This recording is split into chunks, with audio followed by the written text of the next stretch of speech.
Hi, welcome to the Trinity Podcast. I'm your host, Prawn Wizard. Today with me, I've got Meep, Hi.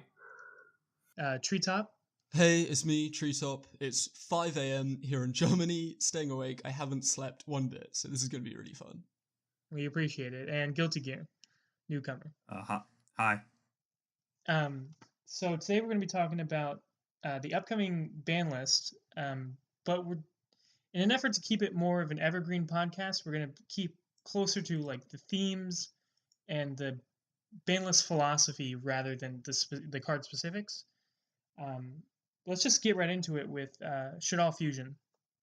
Shaddoll Fusion is a really, really, really strong card. Like, probably over the power curve by itself. I think no one would really disagree with that, right? I mean, yeah, in a vacuum, if you've never seen any other Shaddoll monster, it's obviously overpowered. Well, I guess not really. It's a weird card. It's a really weird card. In case you don't know, Shaddoll Fusion basically lets you fusion summon a Shaddoll monster using materials in your deck. If your opponent has an extra deck monster, and you don't, if your opponent has an extra deck monster.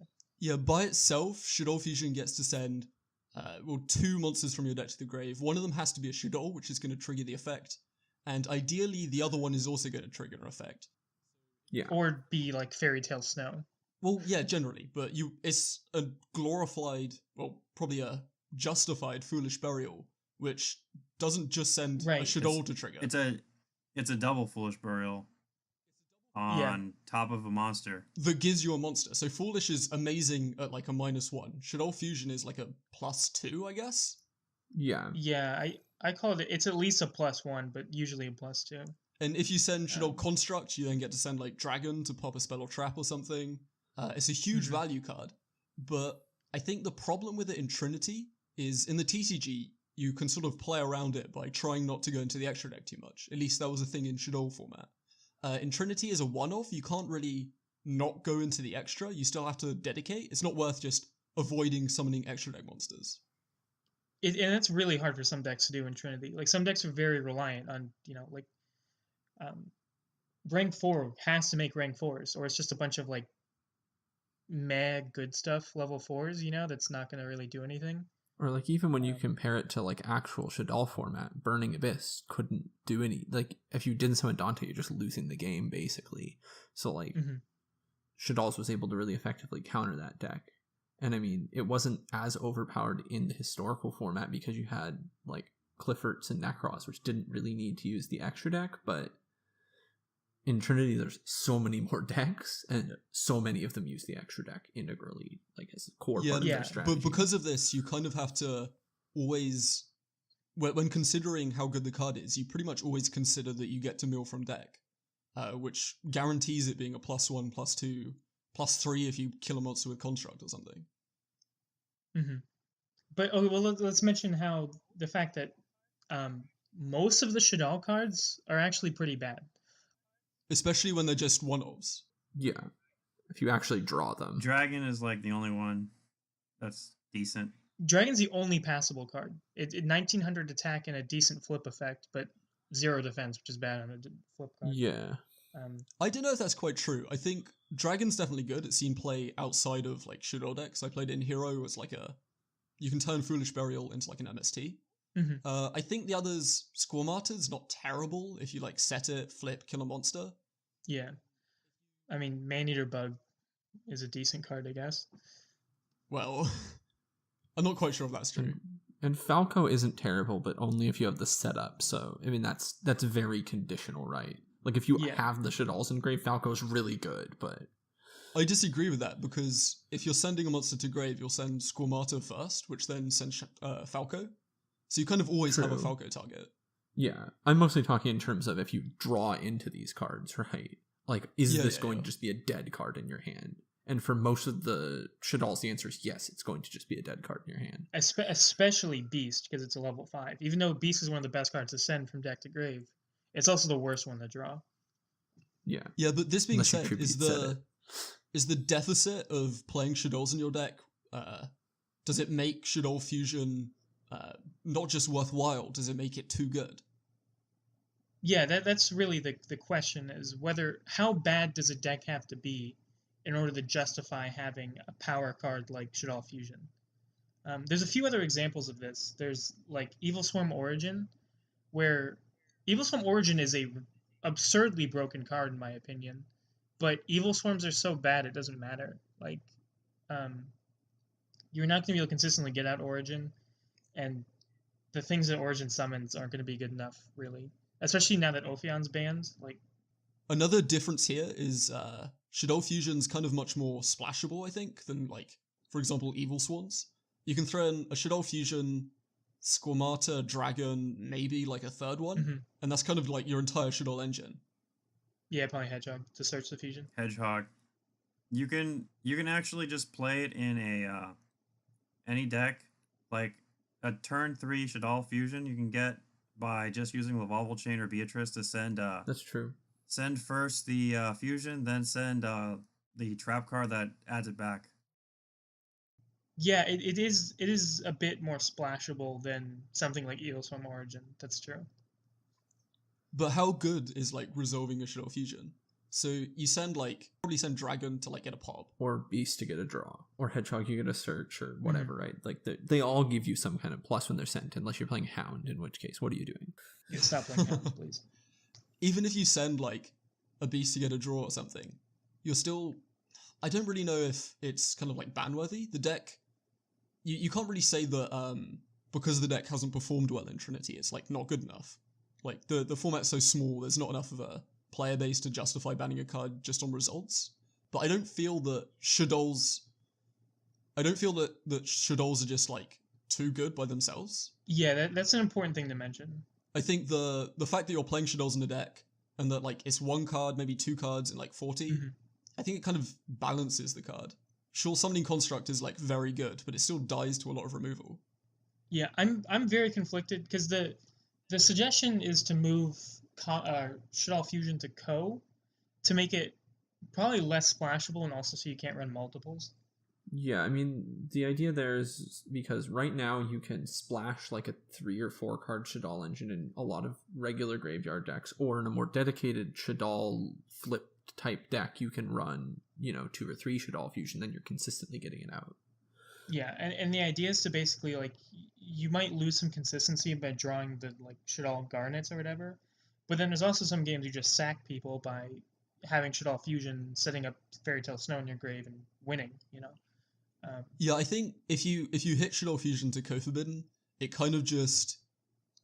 I don't know if it makes it too, like, sacky, because it's still gonna be as good as it is. You're just not playing multiple copies. And, like, you still have access to all your Shadals. It doesn't make the card any worse. It just makes it less splashable. So it doesn't make it less of a powerful card. Right, that was one of my thoughts as well. Well, and it makes it less consistent, I kind of disagree about that the Shadals are that Garnet, honestly. If you're playing a deck that uses the graveyard, Dragon's not that bad of a card. Hedgehog, you can just set it. I would just play those two. And, like, the Garnet ratios aren't that bad.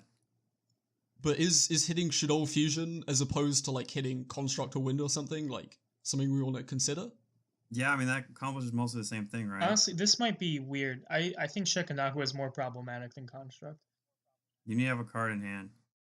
I think it really depends, because the thing about Shek is, like, unless you have the Shadal in hand, Shek's just a 3k defense, or Hedgehog.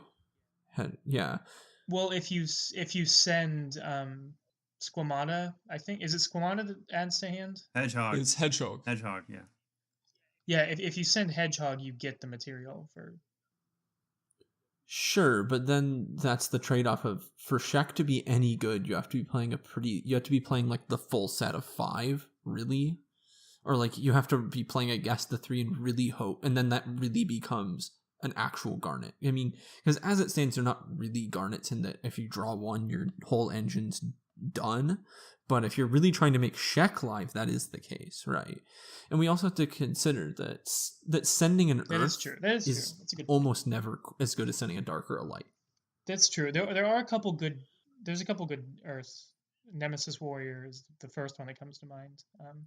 Or Thousand Blades is Earth, I think. You can send Phoenix Rhino Warrior. Sure, but these are all sort of like setup cards that do something later, as opposed to me sending compared to like Fairy Tale Snow. I mean, that's a setup card does something later, but it's distinctly a lot stronger. Or if I'm sending Damage Juggler, I immediately plus. Or if I'm directly sending any Burning Abyss, then I'm also going to not immediately plus, but I'm going to maybe plus like a Scarm or something, right? I'll search directly in that end phase. I think the conclusion here is like, if you hit Shek, I think Winder is still like quite a good floodgate. It stops most decks from going into the extra. Yeah, Winder has decent out. I don't feel like Winder's unfair in any way. Like, she's good for sure, but she has like outs. You know, you special summon on your opponent's turn with like a Call of the Haunted or something. But I think the conclusion to make here is like all of the extra deck monsters that are good. So Construct, Winder, Shek. That's pretty much all of them, I guess.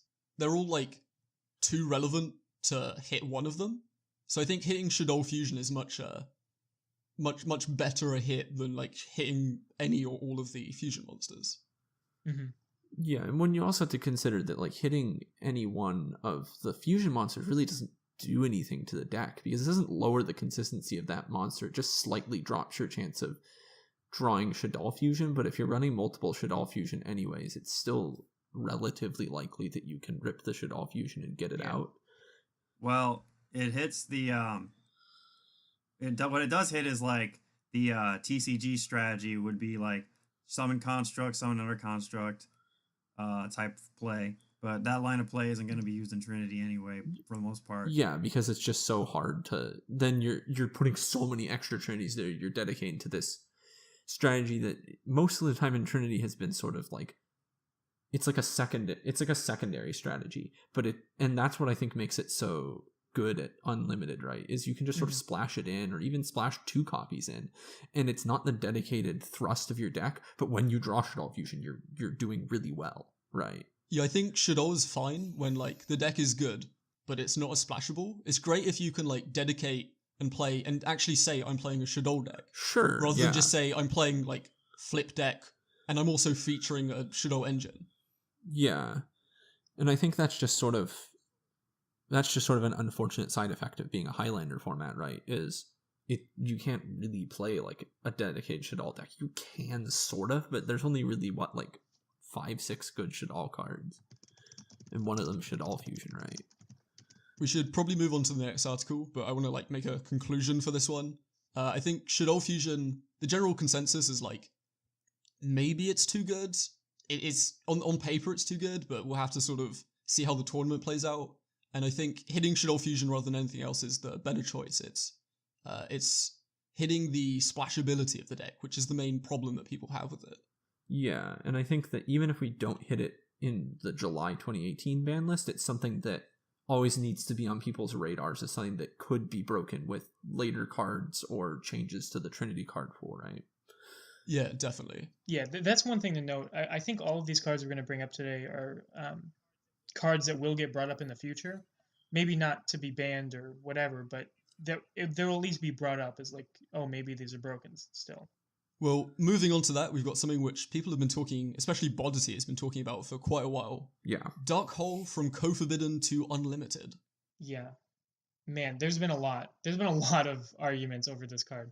So the theory is that there isn't enough spell-based removal in Trinity right now. Or at least enough quality spell-based removal. Yeah. Because the best ones we have, I think, are Mind Control, Snatch Steal arguably, but it is a co-forbidden card, but it's very common. It's probably the most played co-forbidden card. Yeah, but I mean, that's the argument then Dark Hole's just as accessible, right? People could be playing Dark Hole as a co. But I think that actually outside helps. of that, you only have like Lightning Vortex. No one really plays Soul Taker. I think it's a fine card, but no one plays it. So people used to play it back in the day. You see some people cite it. And you see some people maybe citing Soul Taker smashing around in Fissure, you know, like the 1-for-1 removals, Soul Taker being the only one that targets, right? Yeah. That's like because individual monsters aren't that, like, they weren't that powerful at the time. Yeah. Maybe it's changed now, though. There are some individual monsters that are very, very scary, like Apex Avian. Yeah. Or Master Cerberus. And Apex Avian doesn't die to any of those. Yeah. Well, it does bait the negate, though, and let you do your play.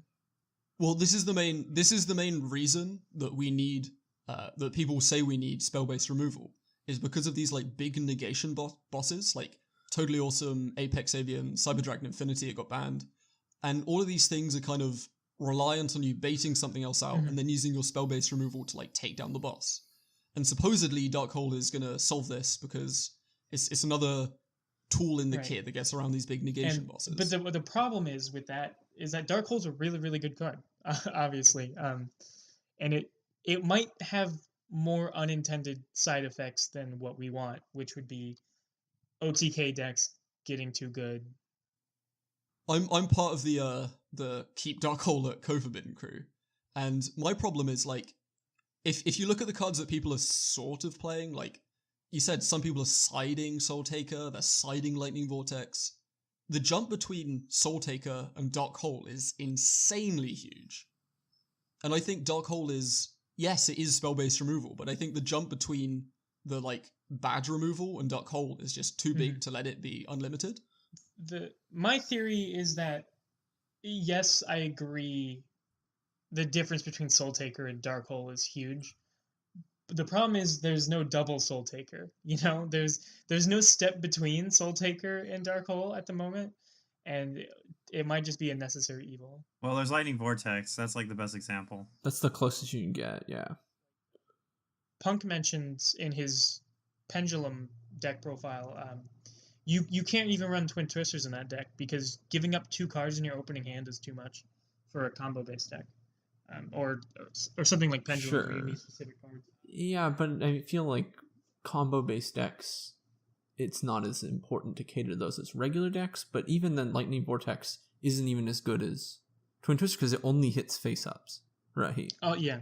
So like that is a significant drawback in Trinity where like setting a monster isn't entirely unheard of considering that a flip deck is, you know, likely doing well. But if they're setting monsters, is it really important to like have removal for those monsters when you could just like attack over them?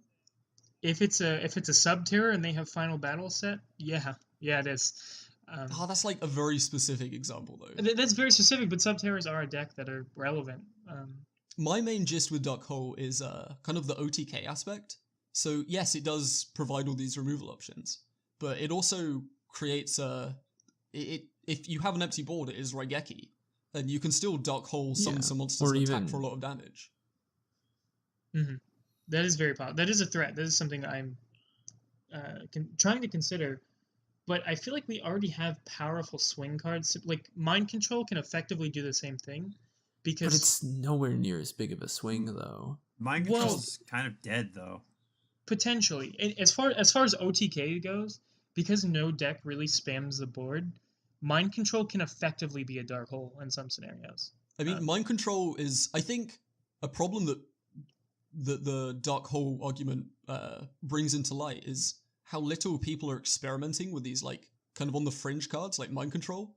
Mind Control really is realistically is like the next best piece of spell removal.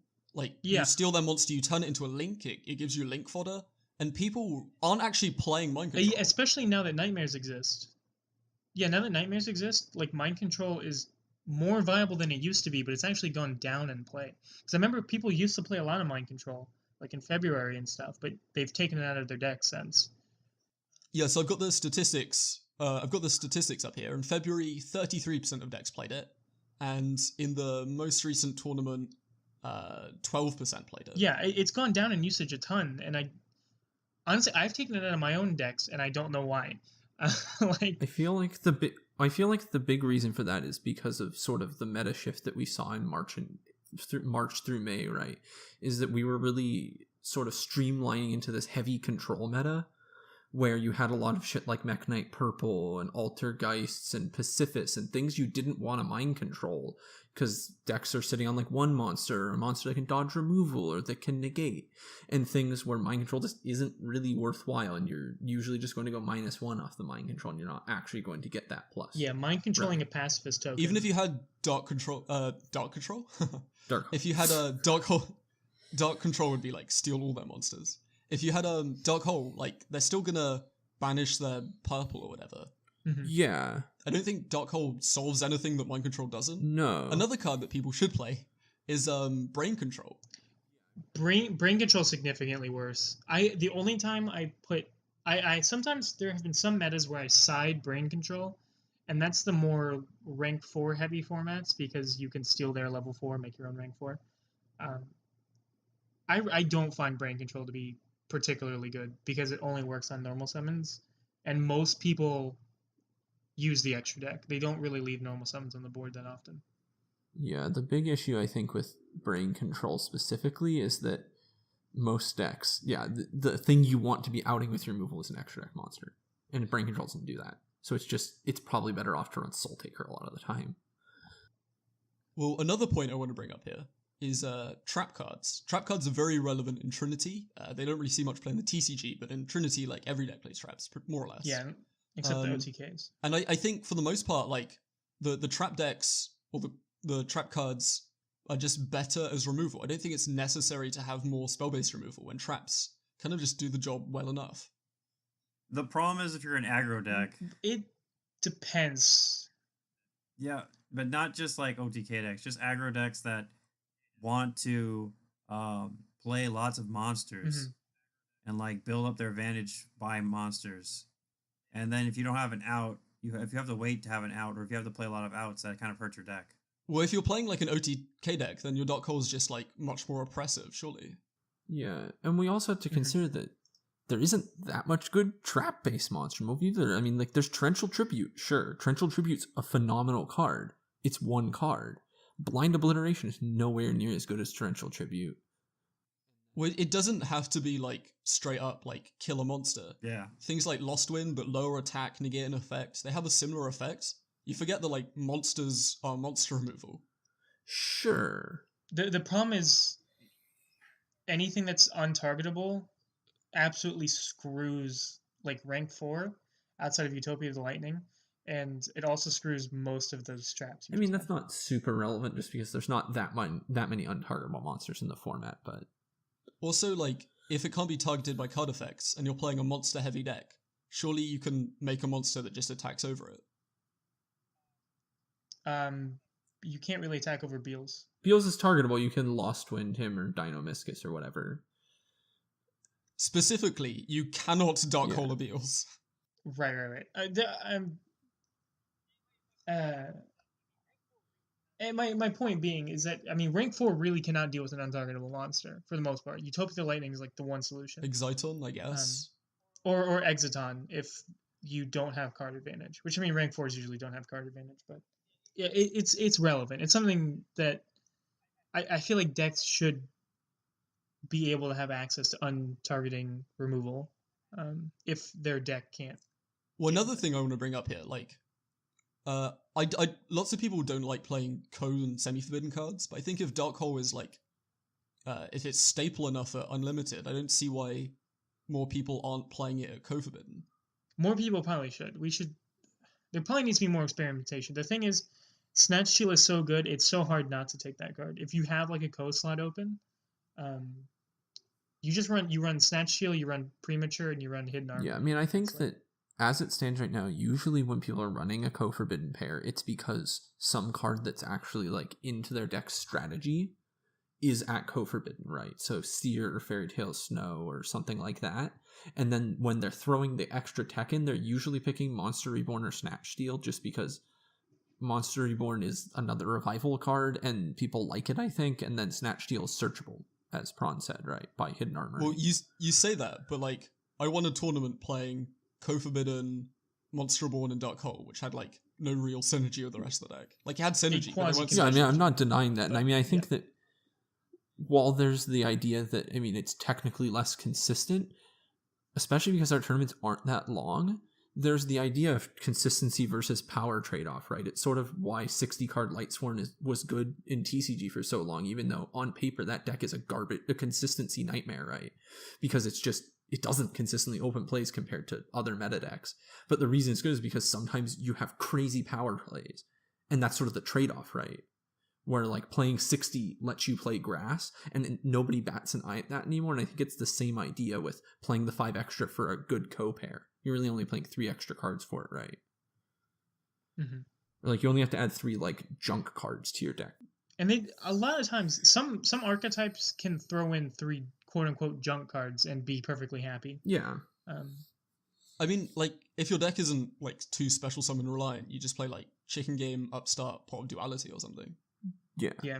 Or, there's plenty of 3-card engines. Like, if I'm playing rank 4, I can just throw in the OG gadgets, you know? Yeah, or you can just... Or you just play, like, another few good cards. An extra 5 cards really isn't that detrimental to, like, the rest of your deck. Yeah, you can just play, like... Yeah, maybe there's more room for people just throwing in a co-pair of really strong cards. And we just people are really stuck on the idea that, like, smaller deck sizes are always better.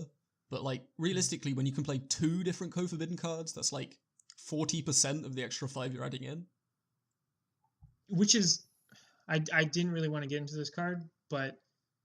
It's kind of my complaint about Hydrolander is the fact that adding 4 more cards to your deck doesn't really affect it.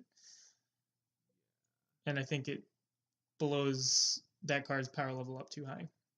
Well, we should probably get into the other cards on the list. Meep, do you want to make a quick conclusion of Dark Hole opinions? Yeah, so I think that the summary of the Dark Hole argument here is that even though there's not really super good other spell trap removal or spell-based monster removal, Dark Hole's just too big of a leap from the stuff we have right now, and people aren't really even using the stuff we have right now, even though it's still good. People just aren't using it, and also Dark Hole's still playable at Co. People just aren't. So it could stay at Co, and it could be good to play, just because people aren't playing it right now. Okay, moving on to the next article, we've got... Well, before that, I want to take a break for our sponsors. Today's sponsor is Zodiac, the archetype. Please unban Dryden. Please. We'll do anything. This message brought to you by... Thanks to Zodiac. All the Zodiac players in the Discord, including Burrito. W-Train, Burrito Man 93, and Bodity just throwing him in because he's a furry. Okay, next on the list, we have Solemn Warning and Solemn Strike, not Solemn Wishes, because that card is absolute trash. Guilty, do you want to start on a... Guilty, do you want to start on a Solemns? I think I was the first person... I think I might have been the first person to say that Solemns might be a problem. I've been on this since, like, January, dude. Yeah, you've been on this for a few months now. For the people who aren't in the know, using a Solemn to negate a summon, the summon still counts towards the summon limit. So if I summon a monster, summon another monster, and they summon the second one, I still only have 1 summon left. And that we can't really change this because of the way the rules of the game work. But it kind of makes them even better than they are. And I mean, even if they didn't like negate one of your summons from the summon limit, it still is an insanely powerful effect to 1 card, negate any effect, destroy it. It's always at absolute minimum like a 1-for-1. And usually more because you could generally wait for them to commit to an extra deck monster, and then they just went neg-2 effectively and permanently lost an extra deck monster. They can't even use the effect of the extra deck monster if it's like a quick effect. If it's a Tornado Dragon and you compulse it, they can still chain the Tornado Dragon. If you Solemn it, they can't chain anything. It shuts down their entire turn. Yeah, which is really where my initial complaints came from. So, like, at absolute minimum, it's going to be like a 1-for-1. And at best, like, if you negate an extra deck monster, that's going to be a +1. Yeah. Yeah, they lose the monster forever. Exactly, because the tempo swing is huge. If you just lose a turn, like that could easily be the game against a lot of decks. And also ends the turn right there. So it can easily turn from, I have this extra deck play to, I lose the game. Right.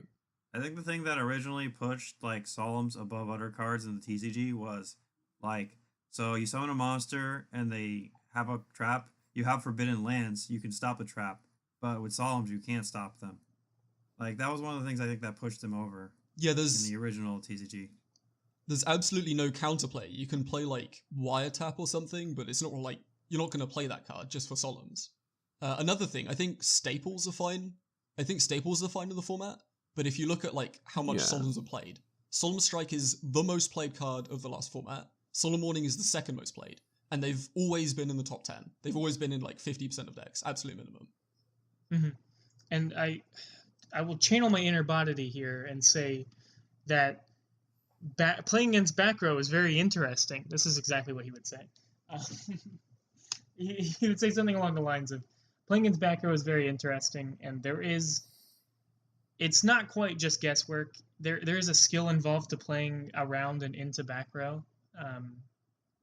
However, using spell, you can't just blind back row. You can't. You'll lose games doing it, really. And playing into back row is a certain skill, and like learning how to either bait the solemn or play through the solemn is something that should be it's definitely a skill and shouldn't be like overlooked as a facet of the game. Sure, but I think the big problem in Trinity is that a lot of that skill check of baiting the solemn becomes a moot point if you're playing any deck that Xyzes or synchros or something like that. Exactly. Because you can't bait the solemn. If they have any kind of know-how of the rules of Trinity, they're always going to wait for the extra deck monsters. It's not TCG where if I normal Skullcrobat Joker, it's maybe correct to strike the Skullcrobat so I don't get the search. It's never correct to strike the Skullcrobat in this format. It's always correct to wait for the Pendulum Summon or wait for the extra deck summon, right? Mm-hmm. It's just always a bigger play, right? It's never correct to strike the Searcher. One counter argument for this is like, Solemns are very good, but are they good enough to like see play at Co-Forbidden? Solemn Judgment sees some play in like 30 card good stuff and stuff. But are we gonna really put like Solemn Strike and Solemn Warning Index? I think Strike is better than Judgment, honestly, because the life point cost is so steep in Trinity, especially like I think the half your life point cost in a game in a format where it doesn't end in 3 turns is really, really relevant, right?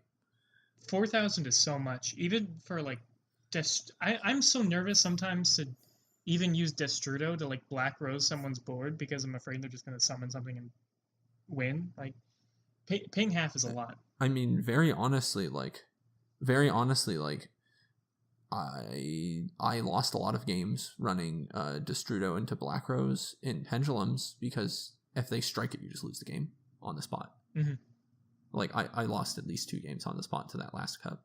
And I mean, that's not the correct technical play, sure, but like, it's just, that's such a strong interaction. And it's not to say that there's really there's no counterplay to it. It's just, the life point cost of Strike is so small too, right? Like 1,500 isn't that big of a deal compared to half your life points, or even 2,000. Like the extra 500 can really make a difference, I think, considering like the attack point level that most cards are at. Well, it's not just 500. If you compare Strike to Judgment, that's like 2,500. Judgment's over twice as expensive. Yeah. Mm-hmm.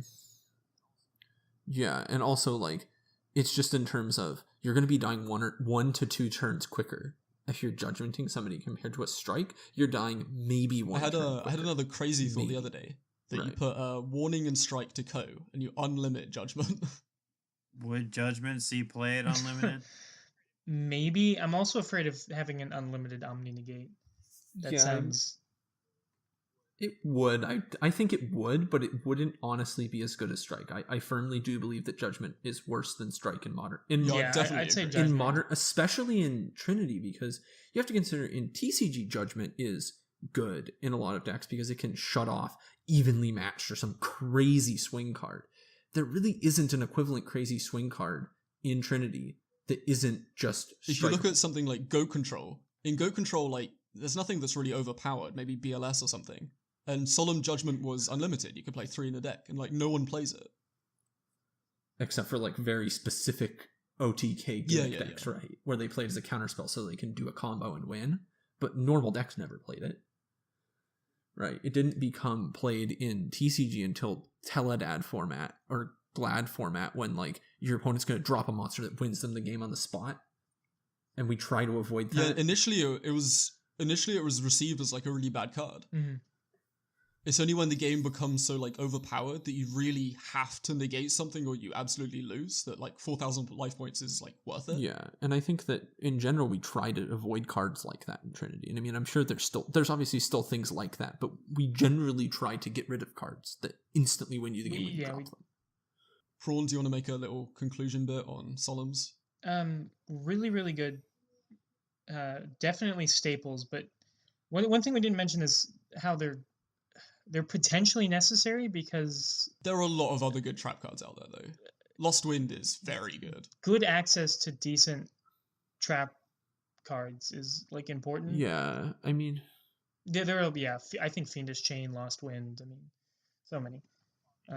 Fog Blades. Yeah, I think they're very good. I don't know if they're good enough to see play at like Ko. I think Ko might be too harsh for like maybe only Strike needs to go to Ko. I don't know if Warning is really that good. I mean, it's very good, but I don't know if it's like. Yeah, I think definitely Strike will 100% see play at Ko. Like if you have an extra Ko slot, and it's between Snatch Steal and Solemn Strike, I think those are on a similar level, and a lot of, especially a little bit more back row heavy decks, will pick the Strike. Like, sure, it's not as good when you just have the one back, when you're only running like 3 traps or something, because then it's just going to get blown out. But if you run, say, 10 traps, Strike is really, really good, and it's worth a slot in your deck. All right, our last card is Waking the Dragon. This one's interesting because it's not a good card. The math does not say that this is a good card. What it does is when it gets destroyed, you summon Crystal Wing from your extra deck, effectively. There's a few other good targets, but you summon Crystal Wing. Destroyed or banished by an opponent's card effect. Yeah, so it triggers on Cosmic Cyclone as well, which is... So basically, any form of spell trap removal that anybody's feasibly going to have is going to except trip Patronage, Waking the Dragon. Really. Right. But if you look at the maths, I've done a little statistics bit on this. On average, roughly, it's going to be like you need the card you summon to be a +2, maybe a +3 for it to work out in the long run. Because a lot of the time it's just going to be dead. They're not going to destroy it. They either don't have the spell trap removal or they just choose not to use it. I think Crystal Wing is equal to a +2 or a +3. Crystal Wing's really, really good. Usually, unless your opponent like immediately has the out, right? At that point, like, say it is a +2 or +3 or whatever, that's still breaking even. That's like, in terms of card advantage, that's the same as like an Outside Goblin. Sure, but we have to consider that when you +3 off Crystal Wing, you probably have won the game at that point because definitely. Yeah, I don't think you can necessarily compare it to just a regular +3. I think you compare it to a win condition because I think Crystal Wing's a win condition. Like it can just win you the game. The problem with the card isn't like that it's the problem isn't that it's too good or like too bad or whatever. It's kind of just like it's sacky. I don't know if you guys have played against a deck that runs Awaken the Dragon. It is very frustrating because I was in tournament. I can't remember who it was. I think it was Dr. Quantum Scale, and I scouted him, and his game before I saw that he sided in Waking the Dragon, so I knew game 2 to start looking out for it.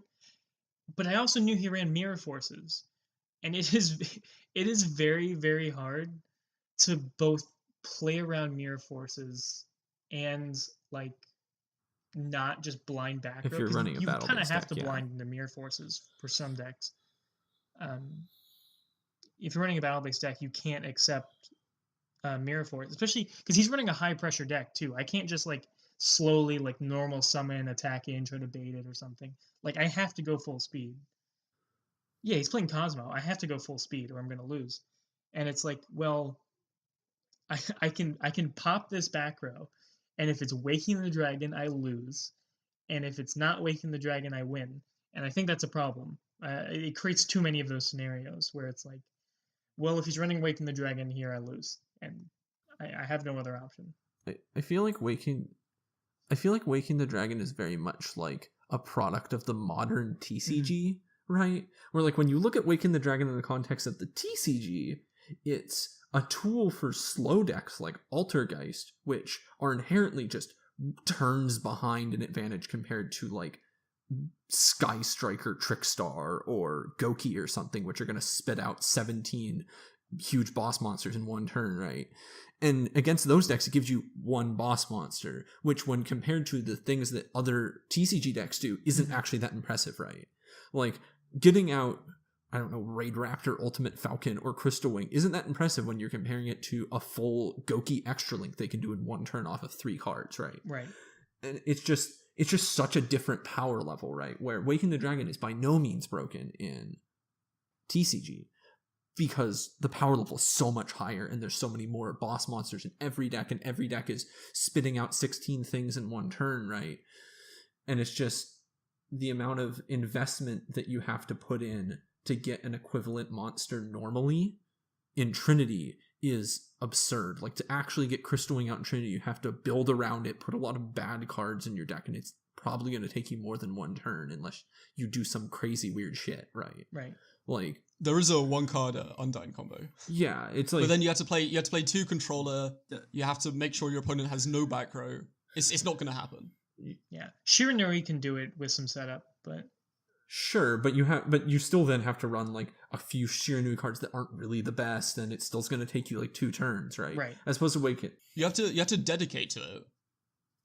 You have to like actually dedicate to making the Crystal Wing. Whereas if you have Waking the Dragon, yeah, anything it's just, that like, runs back row, it goes back into like, it turns into this probability game where like you're just asking your opponent like, do you want to hit my back row? What are the chances that I've got Waking the Dragon? Does it not conflict with like the game design of like Trinity that you can now summon these monsters that aren't supposed to be summonable?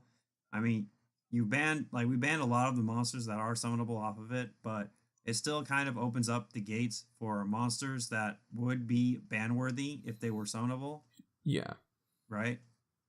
Yeah, for those TCG viewers that don't know the Trinity list too well, Naturia, Exterio, as well as and the Last Warrior from Another Planet are both banned. Yeah, as well as every single Towers-like monster, so no Raid Raptor, Ultimate Falcon either. So you can't summon them. The best target really is just like Crystal Wing. Yeah. There's probably some main deck monsters we haven't found. Ultimate Trainer is pretty good, I think.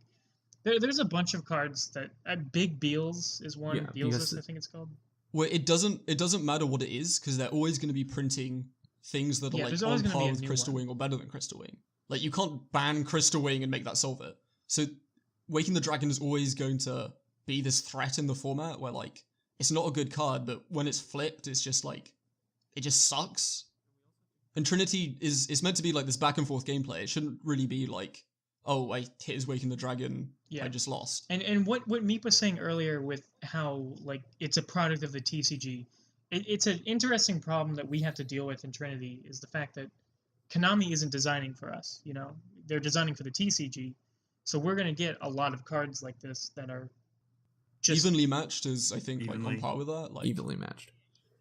Yeah, evenly matched was another one where that card is just not meant for a format like ours. It is meant for a much faster TCG format, and we have to recognize what cards those are. And I mean, we don't have to ban them like we did with evenly matched. I think I think banning it is definitely something you can do because it's not something we want. But I think like semi forbidding it is such a bad card. It's not worth playing at semi. Well, like if you really want to be a troll, you can like throw it in your deck. Is it worth it? Probably not.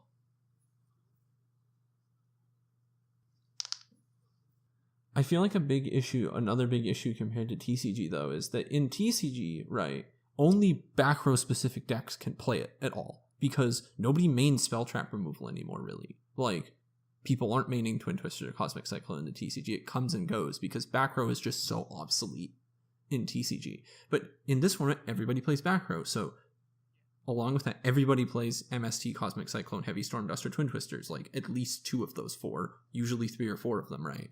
So, and everybody plays a few traps usually. So it sort of goes counter to the fundamental design of how the format ended up being, which is that we want to encourage that more back row based play, and this just so subverts that and sort of encourages bad play just by it existing in the format at all, right? Because it encourages, they could have Waking the Dragon unless they're playing 30 cards, even if we co-forbid it, right?